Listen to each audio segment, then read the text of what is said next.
Alright, what's going on, guys? Fortminorproject back at it again in here for another video for you guys for today. And then you're going to be talking about my official thoughts on the draft and my final, predictions and stuff like that. And I went through, basically each and every superstar on my Ustream show with good old S&D with him co-hosting with me, and which was a good show. For those of you who missed it and weren't able to make it, of course, I know it was Easter, so I do understand that. I do have the link, and we'll leave a link for you guys down below in the description box.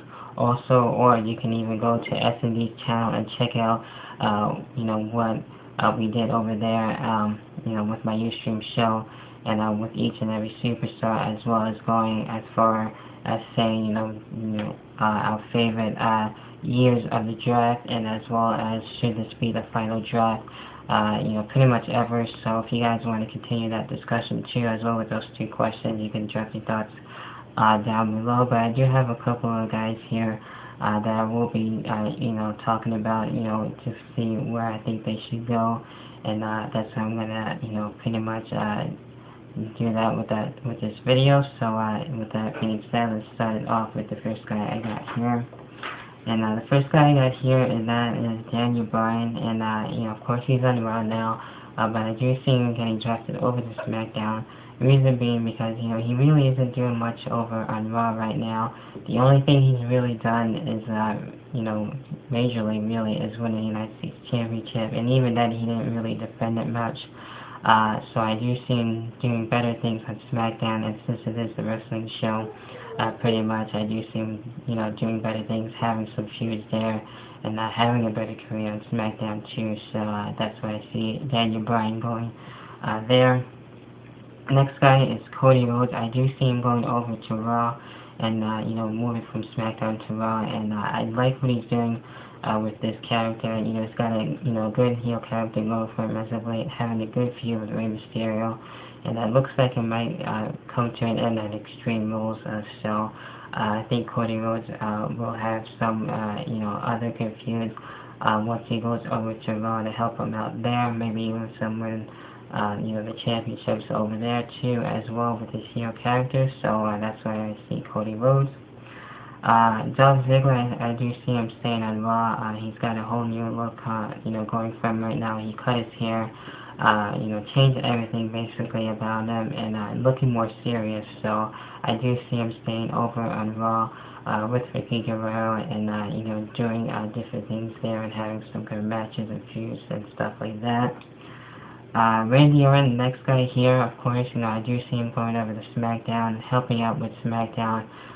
Maybe even having a match with Alberto Del Rio, which I do see him staying on SmackDown too as well. That would be, cool match to see. S&D mentioned that on the Ustream show, which I thought was a cool idea, by the way, in which we might get to see. We got two, third generation stars going at it, which might happen, and I think that would be a good match. So maybe we'll get to see that. So Randy Orton would help out, and with the star power of SmackDown, since they really haven't been really doing too good as of late in the draft. So that would be a great fit for SmackDown.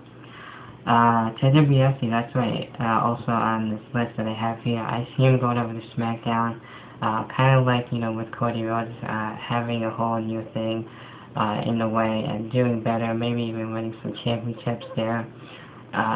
Just doing a lot more better and not getting lost in the shuffle, and maybe we'll even see a more serious side of Ted DiBiase, but it's kind of hard to tell at this point, but that would actually be pretty cool to see.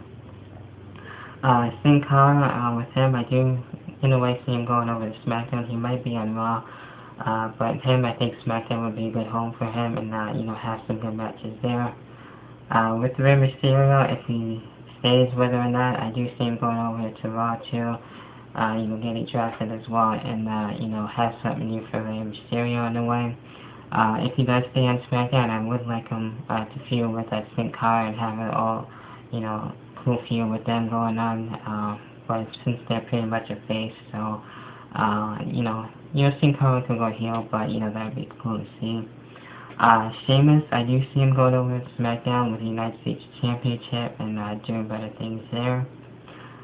Wade Barrett, him, I do see him getting drafted with the Intercontinental Championship, going over to Raw, and basically staying away from the core and being on his own and being, a top heel in a way on Raw, and being pretty dominant too. So I do see that, and that's something that can happen with Wade Barrett. Big Show and Kane, they're pretty much going to be on both shows, so I'm sure they're going to stay on SmackDown since they got the Tag Team Championships. Kofi Kingston, now him, I can see him going over to Raw, hopefully doing better things with his character and everything, maybe have some feuds here and there, and maybe win the world title sometime later in the year or something like that, which might happen, who knows, but I'll have to wait and see. Next person I got here is Zack Ryder. Now this guy definitely deserves a push here, and if you haven't checked out his show on YouTube, this guy's hilarious and he's really awesome, and I think he should definitely get a push on SmackDown, and even maybe team of Kurt Hawkins again, or Trent Beretta, as SMD mentioned too on the Ustream show, which would be really cool. So maybe Zack Ryder can win a couple of championships here and there and help out his character a lot more, become a fan favorite too, more on SmackDown. So that actually I think would be really cool to see with that as well. With me, I got a wild card in this one, and with Chris Jericho, with him, whether or not if he comes back, and now I know he's doing with Dancing with the Stars, but once he comes back from doing that and touring with Fozzy, I kind of see him going over to SmackDown there, and continuing his feud with Randy Orton, and since Randy Orton is pretty much the guy that took him out too, as well, so maybe have a feud with him, maybe sometime down the road go back to Raw and stuff like that. So Chris Jericho is pretty much the wild card with that. That's pretty much it, with the people on the list that I have as of right now. Divas, they don't really count as much since they're pretty much both on both shows and stuff like that. Same thing with the announcers, so I'm not really going to be talking about them really, since we'll probably see them more on both shows since the Divas Championship can be defended on both shows and stuff like that. So, with that, also with Triple H and The Undertaker, I don't remember if I talked about them yet. I would like to have, Undertaker go to Raw since he's been always on SmackDown, and it would be something new. Same thing goes with Triple H. He's been on SmackDown before, but, not that too much long, but they probably won't get drafted. Same thing with John Cena as well. But that would be actually something cool and new to see. But yeah, that's pretty much it. Let me know what you guys' thoughts are on the draft overall. What are some of your draft picks? Who do you see going on either brand? Who do you see getting drafted to SmackDown or Raw to SmackDown? And yeah, that's pretty much it. Hopefully I will see you guys for the next Ustream show, which will be this coming Sunday, and we'll be talking about the Extreme Rules preview show, so that should be one hell of a show with that. So that's pretty much it with this video, and as always, I will talk to you guys later on. Peace.